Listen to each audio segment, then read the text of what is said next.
पूर्णमुदच्यते पूर्णस्य पूर्णमादाय पूर्णमेवावशिष्यते।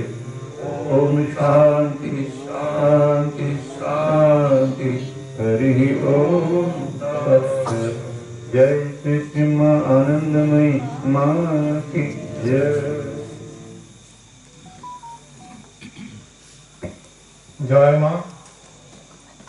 हरिद्वार कंकरी स्थित साधना सदन सन्यास आश्रम से आगत श्रद्धेय स्वनामधन्य शास्त्र विशारद भक्तावान स्वामी भक्तानंद पुरी महाराज जी हमारा समूह विशेष आसन पर विराजमान है। श्रीमद् भगवत गीता के ऊपर प्रवचन परिवेशन करने के लिए स्वामी जी से अनुरोध किया जा रहा। समय 8:45 तक। जय मां।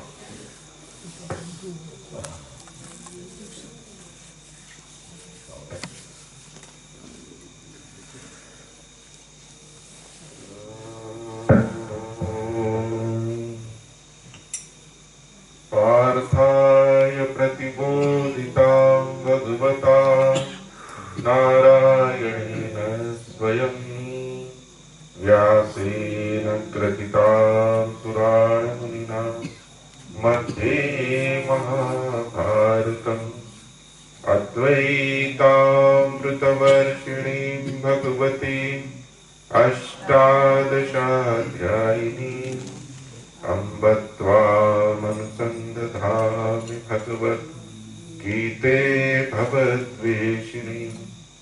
नमोऽस्तु ते व्यासविशालबुद्धे पुल्लारविन्दायतपत्रनेत्र येन त्वया भारततैलपूर्ण प्रज्वालितो ज्ञानमयप्रदीपः प्रपन्नपारिजाताय स्तोत्रवेत्रैकपाणये ज्ञानमुद्राय कृष्णाय गीतामृतदुहे नमः। वसुदेवसुतं देवं कंसचाणूरमर्दनं देवकी परमानन्दं कृष्णं वन्दे जगद्गुरुम्। ॐ पूर्णमदः पूर्णमिदं पूर्णात् पूर्णमुदच्यते पूर्णस्य पूर्णमादाय पूर्णमेवावशिष्यते। ॐ शान्ति शान्ति।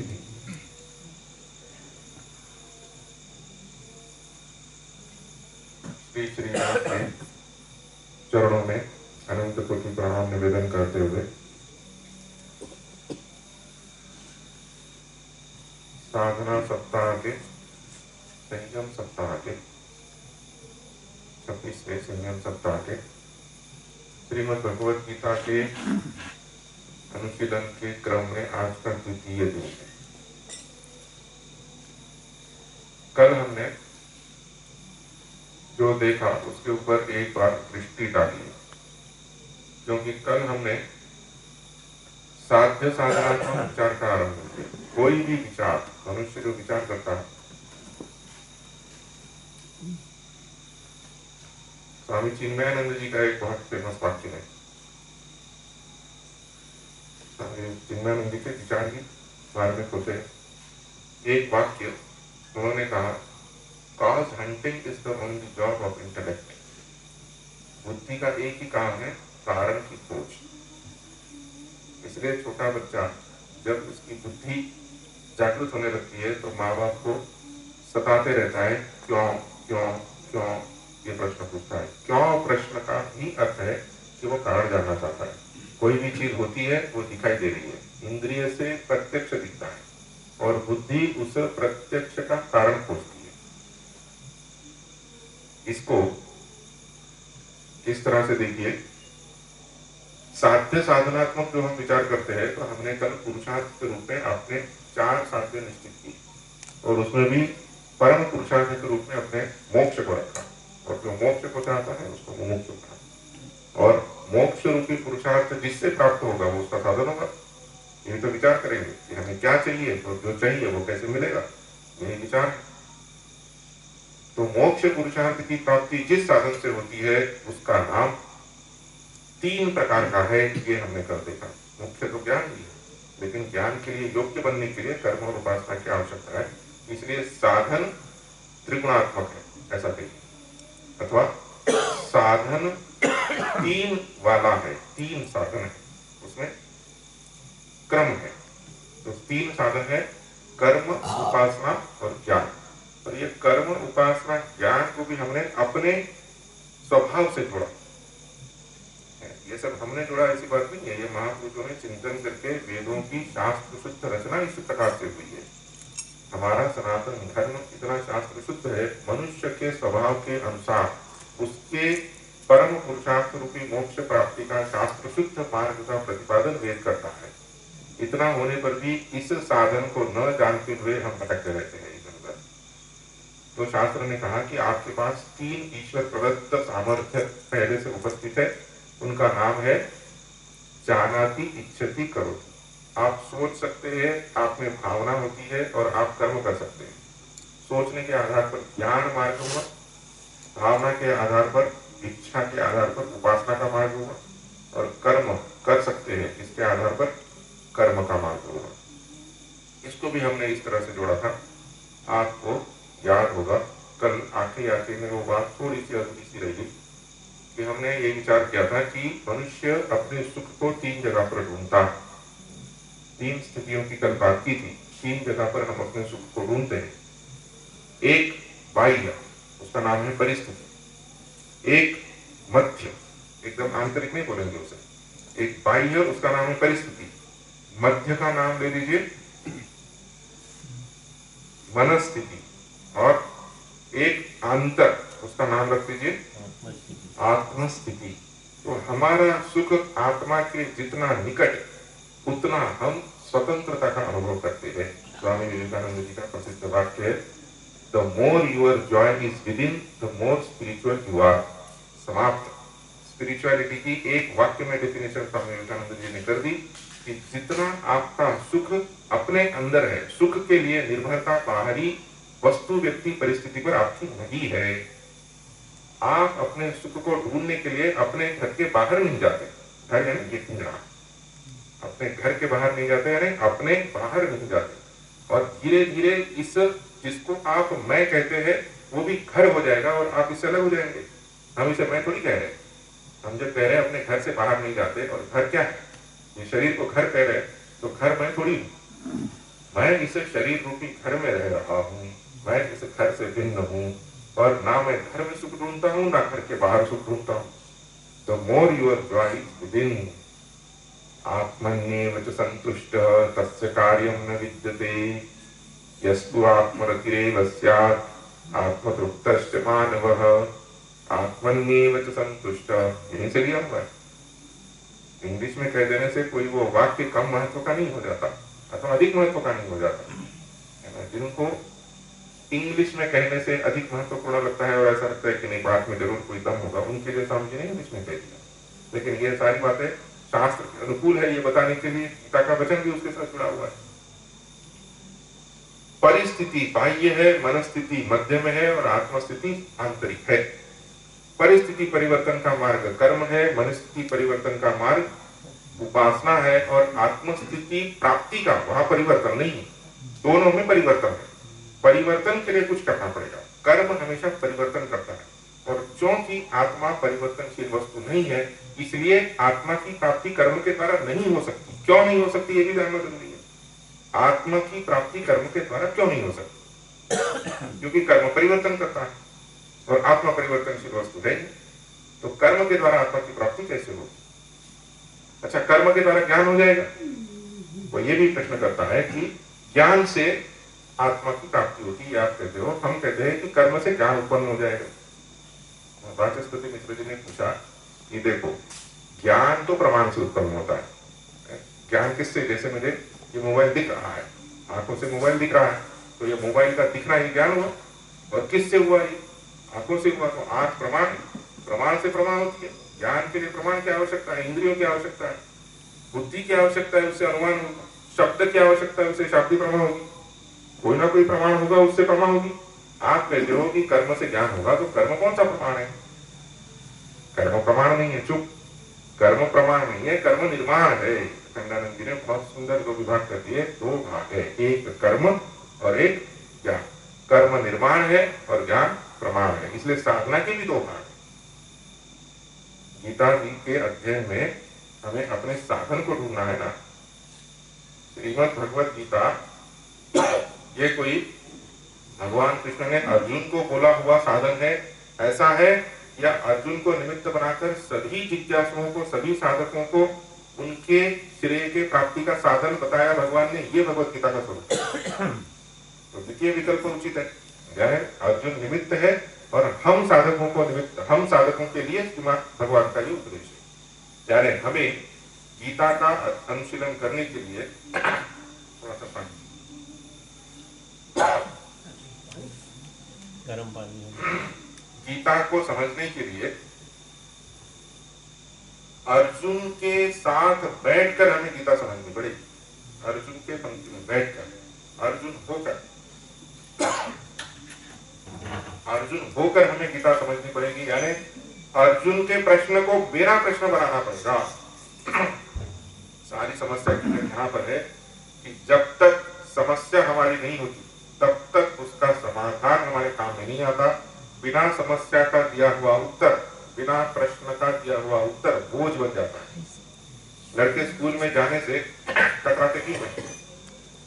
स्कूल में प्रश्नों का उत्तर दिया जाता है, उनके पास प्रश्न ही नहीं है, उत्तर दिए जा रहे हैं। स्कूल में बैठकर टीचर की बात सुनना बोझ क्यों लगता है? उसी बोतल में दीजिए, प्लास्टिक में थोड़ा सा गर्म कर देते,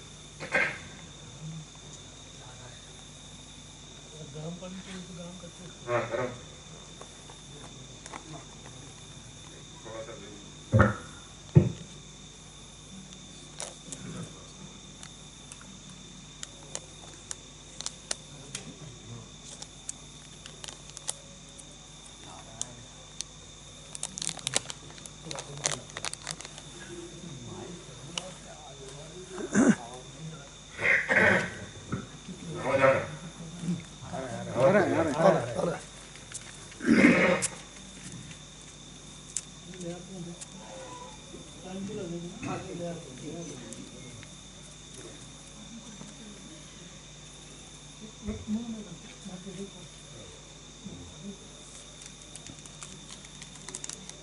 दो माइक दे दीजिए ना। नहीं, ठीक है। तो क्या विषय था वो? अर्जुन बन के हम सब अर्जुन के साथ बैठकर, अर्जुन का प्रश्न हमारा प्रश्न बनना चाहिए, बिना प्रश्न का दिया हुआ उत्तर बोझ बन जाता है। इसके लिए हम एक दृष्टांत देते हैं।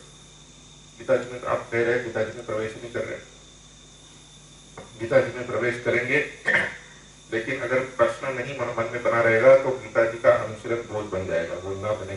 इसके लिए पृष्ठभूमि बनाना जरूरी है। आप कमरे में जाकर के शर्ट उतार करके खूंटी पे रखते हैं, जो भी वस्त्र रखते हैं खूंटी पे रखते हैं, दीवार पे टांगते हैं। दीवार पे वस्त्र टांगने के लिए दीवार में खूंटी होना जरूरी है। बिना खूंटी के दीवार पे वस्त्र टांगिए वो फिसल के गिर जाएगा। जो खूंटी होती है उसका शेप क्या होता है? ऐसा होता है। उसको उल्टा करेंगे तो प्रश्न चिन्ह बनता है। ये प्रश्न चिन्ह ही खूंटी है।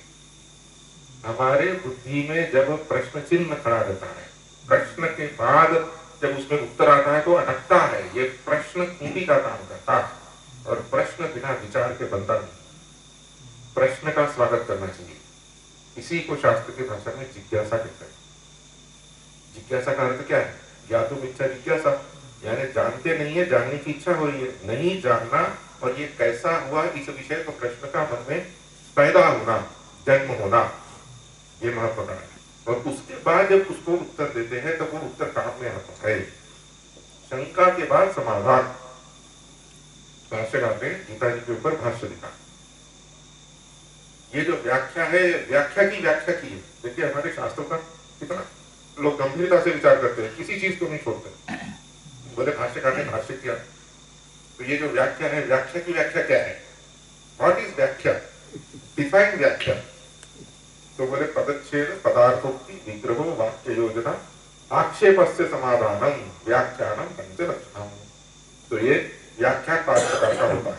पहले 4 को छोड़ दीजिए, वो तो सामान्य है। पद अलग अलग कर दीजिए, पद का अर्थ बोल दीजिए, पदों को आपस में जोड़ दीजिए, तो वाक्य अर्थ बन जाएगा इत्यादि। आखिरी आक्षेप का समाधान, आक्षेप यानी प्रश्न, और प्रश्न का समाधान, ये व्याख्या किया जाता है। तो भाष्यकार ने और भगवान ने अर्जुन के प्रश्न को जो उत्तर दिया, वो प्रश्न का उत्तर हमारे किस तरह काम का है।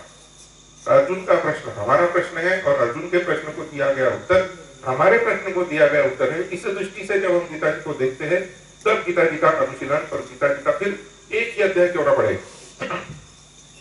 इस पृष्ठभूमि पूर्वक किया गया गीता जी का अध्ययन एक अध्याय का भी अधिक काम का है, और इस पृष्ठभूमि के बिना किया गया अध्ययन फिर वो तो तारतम्य जैसा हो जाएगा। क्या किया हम लोगों ने? बोले पूरी गीता जी कंठस्थ है और बाहर के सारे दुनियादारी के व्यवहार वैसे ही चल रहे हैं। इसको खंडानंद के उदाहरण के द्वारा समझा देते हैं।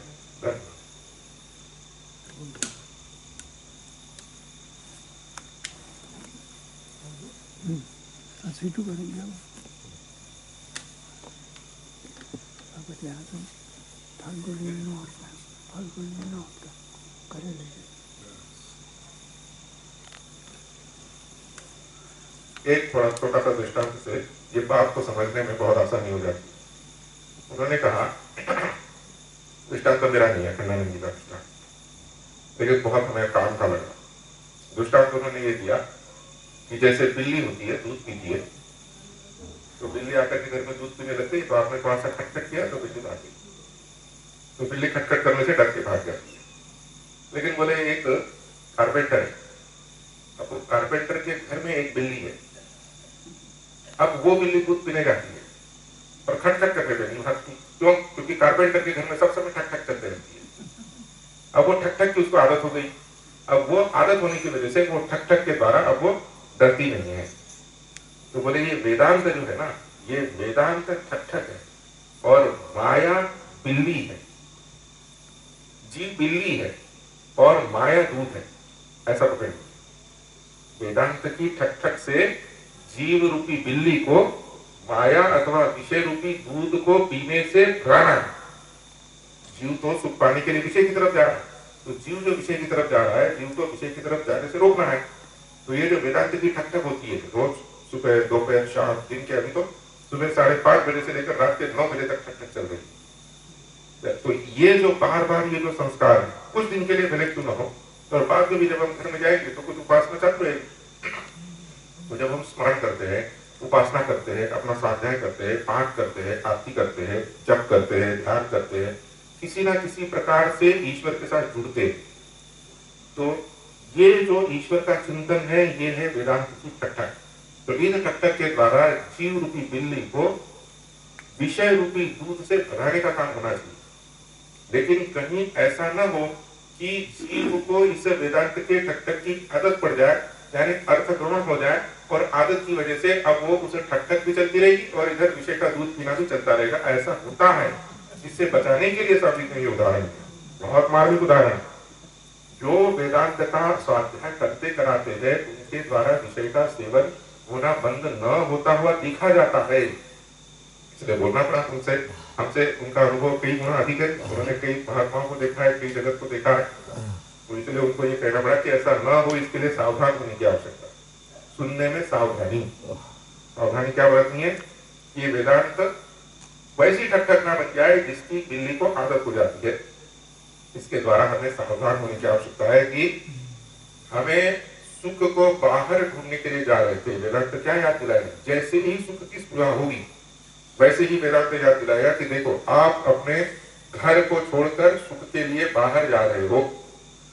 सुख के लिए घर से बाहर जाना वेदांत से सम्मति लिए बिना ठीक नहीं है। वेदांत की सम्मति तो मिलेगी नहीं, यानी वेदांत की सम्मति के बिना बाहर जा रहे हो सुख ढूंढने के लिए, यानी ये करना आपके लिए उचित नहीं है। लौट के घर में चलो। वेदांत का एक ही मंत्र है, बैक टू होम, पीछे मुड़। घर में वापस चलो। स्वामी विवेकानंद जी ने एक मंत्र दिया था, बैक टू वेदास, और हम उसको वेदास का प्रतिपाद्य विषय आत्मा है, इसलिए बैक टू आत्मा हमारा यही मंत्र होगा, बैक टू आत्मा। आइए तो अब गीता जी में प्रवेश करते हम देखते हैं कि प्रथम अध्याय का नाम ही है अर्जुन विषाद योग। 18 अध्याय है जो ये शुरू में गीता जी को बताने के लिए बड़ा सुंदर श्लोक रचा है, पार्थाय प्रतिबोधिता भगवता नारायणेन स्वयं। इसमें आता है अष्टादशाध्यायिनी, हे अम्ब, गीता जी को माता जी कहा है। और कैसी माता जी है? भवद्वेषिणी माता जी, जो भव यानी संसार का द्वेष करती है, यानी संसार सागर से हमें छुड़ाती है। संसार सागर से छुड़ाने वाली 18 अध्यायों वाली ये गीता रूपी माता को हम प्रणाम करते हैं। तो इसमें प्रथम अध्याय का, प्रत्येक अध्याय के अंत में एक पुष्पिका जुड़ी हुई है, तो उस पुष्पिका में उस अध्याय का नाम के साथ में 2 शब्द आपको दिखेंगे। तो 2 शब्द बड़े ही रहस्यपूर्ण हैं। जैसे प्रथम अध्याय के अंत में आपको लिखा हुआ दिखेगा, श्रीमद् भगवद गीतासु उपनिषत्सु ब्रह्म विद्यायां योग शास्त्रे श्री कृष्णार्जुन संवादे अर्जुन विषाद योगो नाम प्रथमोऽध्यायः। ब्रह्म विद्यायाम योग शास्त्र, ये सारे सप्तम में जो शब्द है वो गीता जी के विशेषण है। गीता जी कैसी है? ब्रह्म विद्या, और कैसी है? योग शास्त्र है। Philosophy and psychology, simple. Brahma Vidya philosophy है और योग शास्त्र साइकोलॉजी है। साइकोलॉजी मन को परिवर्तित करने का शास्त्र है और ब्रह्म विद्या अपरिवर्तनशील को अनावृत करने की विद्या। समाप्त। दोनों के कार्य क्षेत्र अलग अलग। साधन के हमने 2 भाग किए थे, निर्माण विभाग और प्रमाण विभाग। निर्माण करना है, किसका निर्माण करोगे? सृष्टि का निर्माण जीव करेगा? जीव के सामर्थ्य के बाहर है, सृष्टि का निर्माण नहीं करना है। बोले हमने घर का निर्माण किया, हमने संतान का निर्माण किया, हमने कंपनी का निर्माण किया, आश्रम का निर्माण किया, कुछ नहीं, हमें चरित्र का निर्माण करना है। साधक का लक्ष्य अगर कुछ करना है तो किसका निर्माण करना है? चरित्र का निर्माण। और चरित्र के निर्माण का अर्थ होता है कि अपने मन को शुद्ध करना है। समाप्त। तो निर्माण की जो प्रक्रिया है उसकी सीमा है चरित्र की निर्मिति अथवा चित्त की शुद्धि। ये एक पक्ष हो गया। और दूसरा पक्ष ये होने के बाद में प्रमाण विभाग का प्रारंभ होता है, यानी दर्शन में प्रवेश होता है, यानी अंतरंग साधन में प्रवेश होता है, यानी श्रवण में प्रवेश होता है, यानी ब्रह्म विद्या की शुरुआत होती है। तो इसीलिए उपनिषद और गीता में आपको मुख्य रूप से एक फर्क दिखाई देता है कि उपनिषद ब्रह्म विद्या प्रधान है, वहां पर ब्रह्म विद्या का मुख्य रूप से विचार किया गया है, और गीता जी में ब्रह्म विद्या के लिए अधिकारी बनने के लिए चित्त के साथ क्या काम करने की आवश्यकता है उसका भी विचार किया गया है। इसलिए इसमें योग शास्त्र भी है, वहां पर भी है, नहीं ऐसा नहीं है। कठोपनिषद का अगर आप विचार करेंगे वहां पर शरीरम रथमेव तु इंद्रियाणि परा, ये सब में वहां पर शरीर की उपमा देकर, वो रथ रूपक की उपमा देकर के वहां पर भी कैसे चरित्र निर्माण करना चाहिए ये सब बताया गया है। आधार तो श्रुति ही है। स्मृति में भी जो विस्तार किया गया है वो विस्तार का सूत्र आपको श्रुति में मिलता है। इसलिए कठोपनिषद में जो सूत्र रूप से विचार आया है उसी का विस्तार आपको गीता में बहुत बढ़िया से किया हुआ दिखाई देता है। लेकिन मनुष्य का सर्वाधिक साधन का क्षेत्र निर्माण में होता है।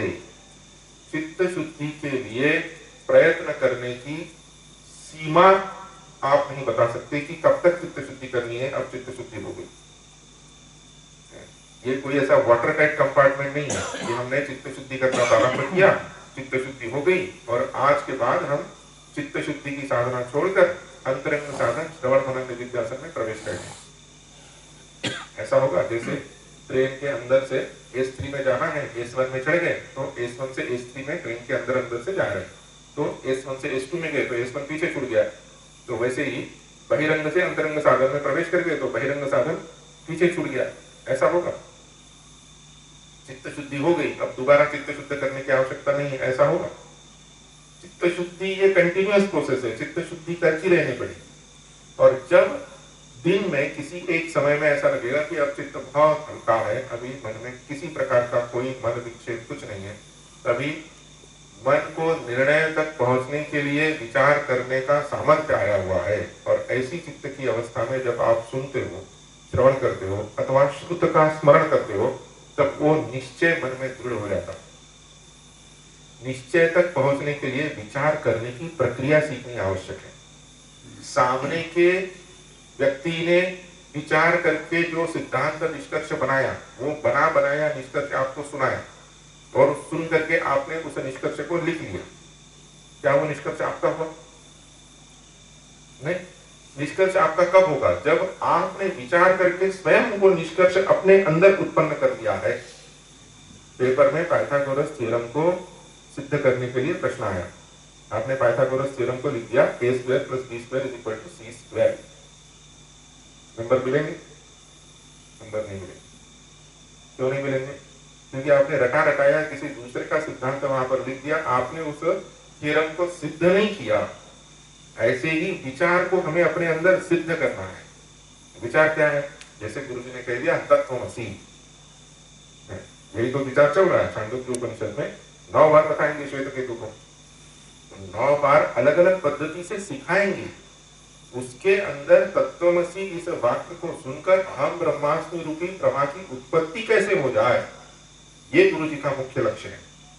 और हमें इस विचार तक पहुंचने के लिए, इस निर्णय को अपने अंदर उत्पन्न करने के लिए विचार की प्रणाली को सीखना है।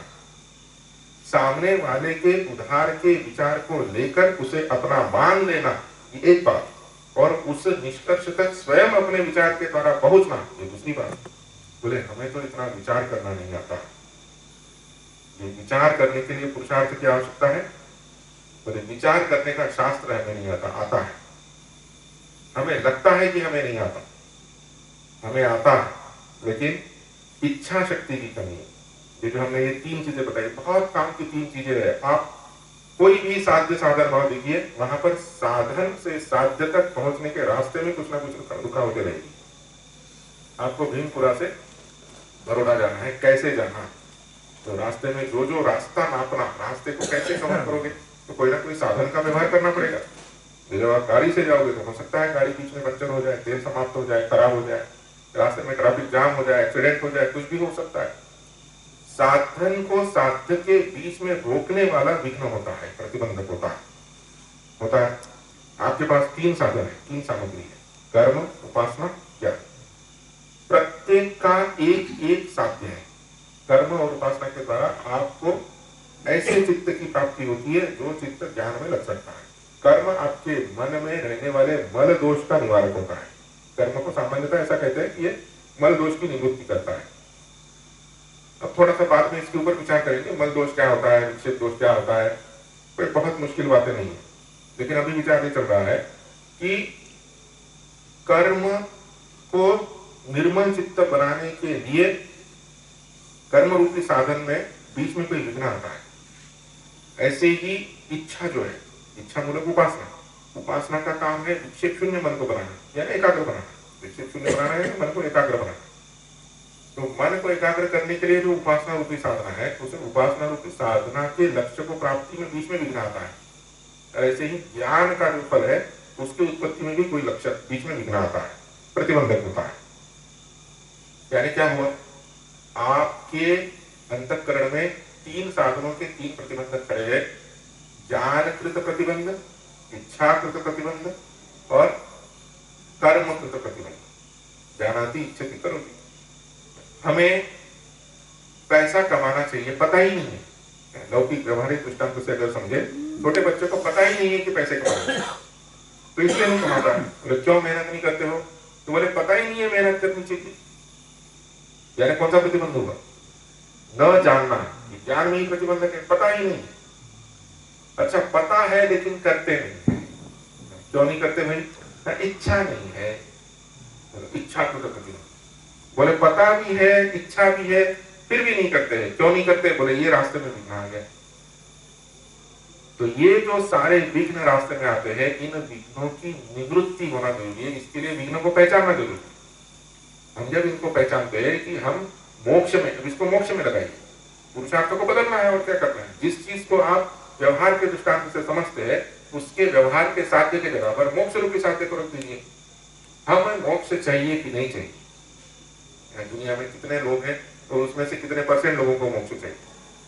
मनुष्याणां सहस्रेषु कश्चित् यतति सिद्धये, कोई 1% विरला, एक भी बहुत बोल दिया, 0.0001% लोग मोक्ष के लिए प्रयत्न करते हैं। क्यों मोक्ष के लिए प्रयत्न नहीं करते? पता ही नहीं है मोक्ष के लिए प्रयत्न करना चाहिए।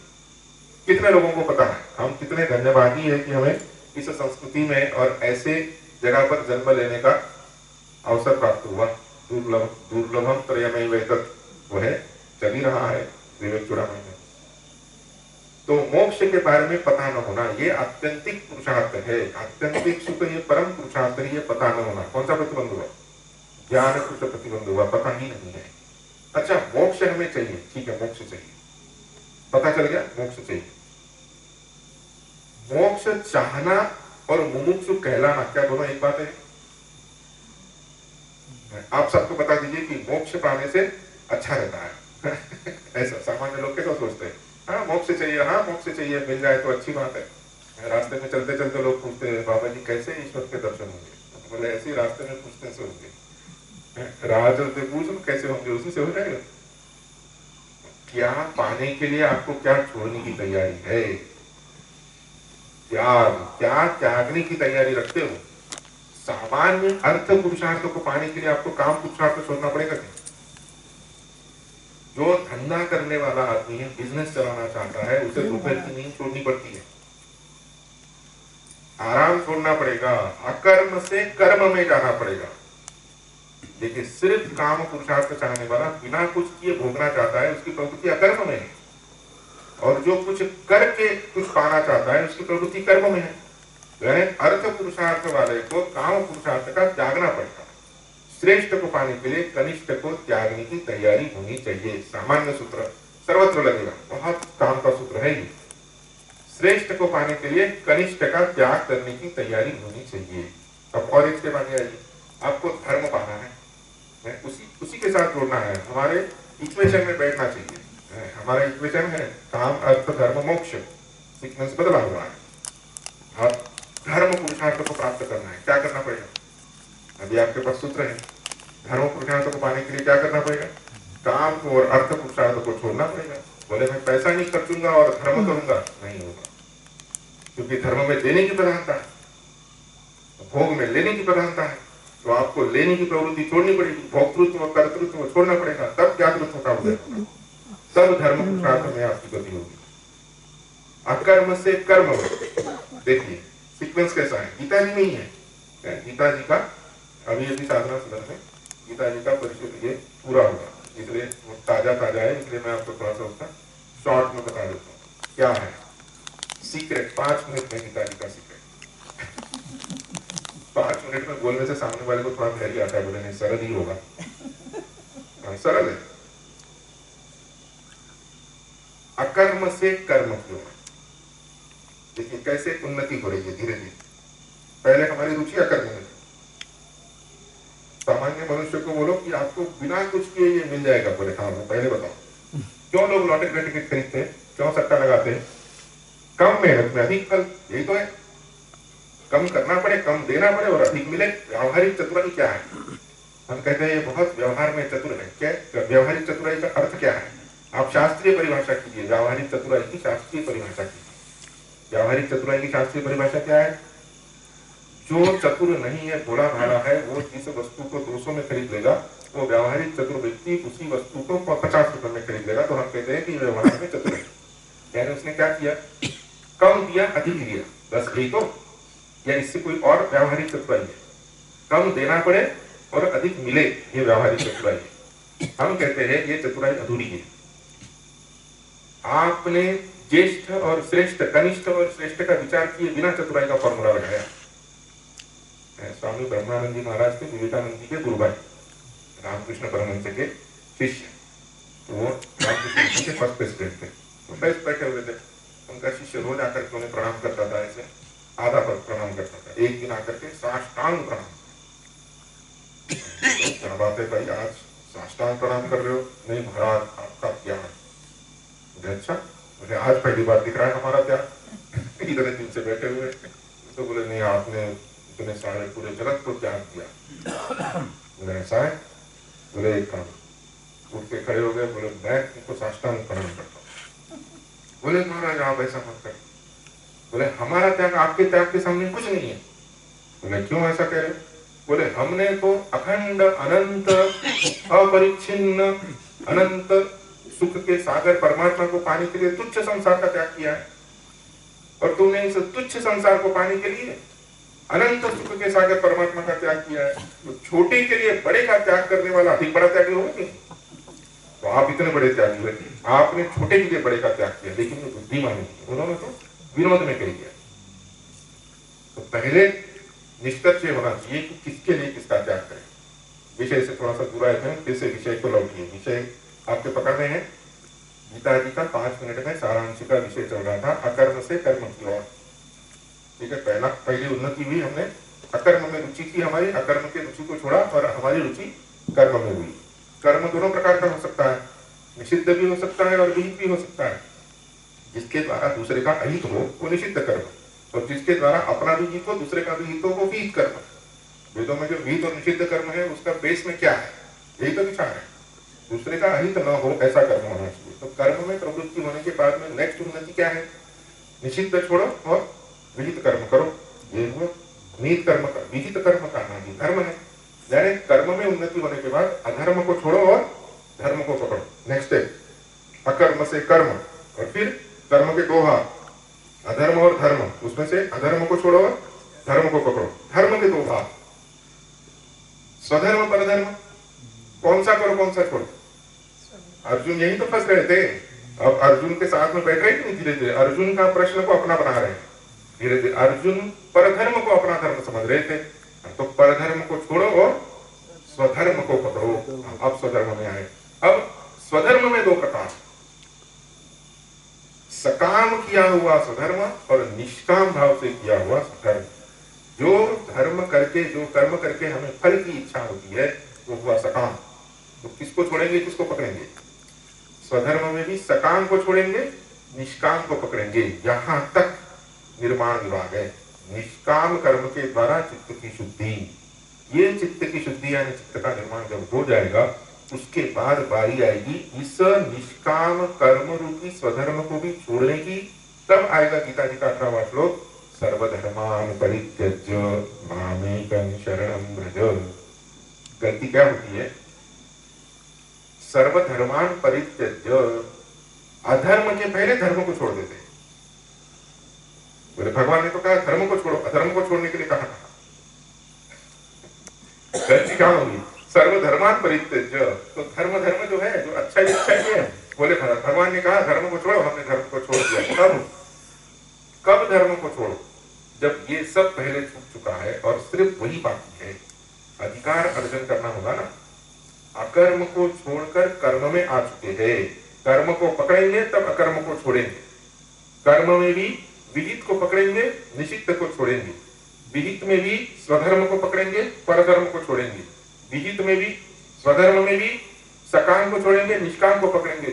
तब जाकर के उस स्वधर्म के छोड़ने का अधिकार आएगा। और फिर जब स्वधर्म से उसको संन्यास कहा, ये जो सब कुछ छोड़ने की बात आती है, जब तक सीढ़ी के द्वारा छत पर नहीं चढ़े उससे पहले जैसे सीढ़ी छोड़ नहीं सकते, जब तक नाव के द्वारा नदी को पार करके नहीं गए, वैसे बीच मझधार में जैसे नाव को नहीं छोड़ सकते, वैसे ही कर्म का प्रयोजन जब तक समाप्त नहीं होता है तब तक कर्म को छोड़ नहीं सकते।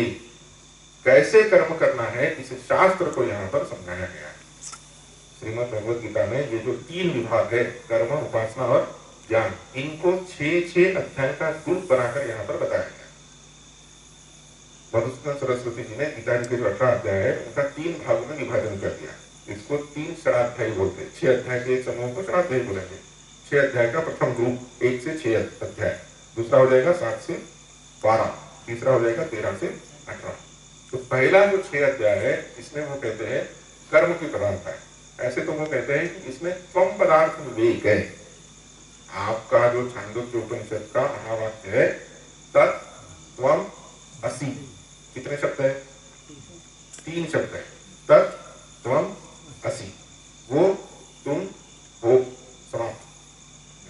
तो वो तुम हो में जो तुम हो जीव, उस जीव का विचार मुख्य रूप से किया गया है पहले 6 अध्यायों में। जीव का विचार करना है यानी जीव को तैयार करना है। जीव को कैसे तैयार करना है? तो जीव को कर्मयोग सिखाया गया है ताकि जीव में जो अशुद्धि है, जीव में जो मल है और उसमें जो विक्षेप है वो हट जाए। इसी को शास्त्रीय भाषा में कहते हैं त्वम पदार्थ शोधन। त्वम यानी जीव, त्वम पद का अर्थ जीव है और त्वम पदार्थ का शोधन करना यानी उसमें जो अशुद्धि आ गई है उस अशुद्धि को निकाल देना। पानी को शुद्ध करने का अर्थ क्या है? पानी में जो अशुद्धि आई है उसको निकाल देना। अच्छा, जीव शुद्ध रूप से चेतन है कि नहीं? जीव का शुद्ध स्वरूप क्या है? जीव का शुद्ध स्वरूप चेतन है। तो शुद्ध चेतन में जो अशुद्धि होगी वो क्या होगी? जड़ता होगी। चेतन के विरुद्ध जड़ता है। तो जीव में जो जड़ता आ गई है, जो जड़ता संबंध आ गया है, आपके अपने जीवपने में, आपके अपने अहंता में जो जड़ता का संबंध है, उस जड़ता के संबंध को आपको हटाना है, उस जड़ता को ढूंढना पड़ेगा। इसी का नाम विवेक है, इसी का नाम दृश्य विवेक है, आत्मात्म विवेक है, तम पदार्थ शोधन है, कर्म योग है, उपासना है, सारे एक ही चीज के नाम है। जीव को तैयार करना है, उसको शुद्ध चेतन तक पहुंचाना है। दूसरा जो अध्याय है वहां पर उपासना का विचार है, क्योंकि वहां पर तत्पदार्थ की प्रधानता है। पहले 6 में त्वम की, दूसरे 6 में तत् की। जीव ईश्वर एक है, ये तो महावाक्य का अर्थ है। तो ईश्वर प्रधान विचार द्वितीय षडाध्याय में किया गया है। वहां पर ऐसा होता है कि कर्म में कर्ता की प्रधानता होती है और उपासना में उपास्य की प्रधानता होती है। अब देखिए, जो कर्म करता है तो कर्ता स्वतंत्र कर्ता, पाणिनि जी का सूत्र है, वो कहते हैं कि कर्ता स्वतंत्र होता है, तो इसलिए कर्म में कर्ता प्रधान होता है। तो कर्ता जीव है, तो इसलिए त्वम पदार्थ प्रधान है। तो त्वम पदार्थ में कर्म की प्रधानता है, इसलिए प्रथम 6 अध्याय में त्वम पदार्थ का विचार है, यानी कर्म साधन के ऊपर बहुत विचार किया है। दूसरे 6 में क्योंकि उपासना है, वहां पर भगवान के सगुण रूप का वर्णन किया हुआ है। निर्गुण का भी है, सगुण का भी है। लेकिन उपासना किसकी करोगे? करने वाला उपासक, और जिसकी उपासना करोगे वो उपास्य। तो उपासना में कौन महत्व का है? उपासक महत्व का है कि उपास्य महत्व का है? उपास्य महत्व का है, जिसकी उपासना हो रही है वो महत्व का है, और वो है ईश्वर। इसलिए द्वितीय षडाध्याय जो है उसमें उपास्य यानी ईश्वर की प्रधानता है, और तृतीय षडाध्याय जो है इसमें ये भेद मिटाने की प्रधानता है। असि, असि यानी है, यानी एक है, दोनों अलग अलग नहीं है। तो प्रथम षडाध्याय का प्रतिपाद्य त्वम, द्वितीय षडाध्याय का प्रतिपाद्य तत्, ये दोनों के एकत्व, इसको विषय बनाया गया तृतीय षडाध्याय में।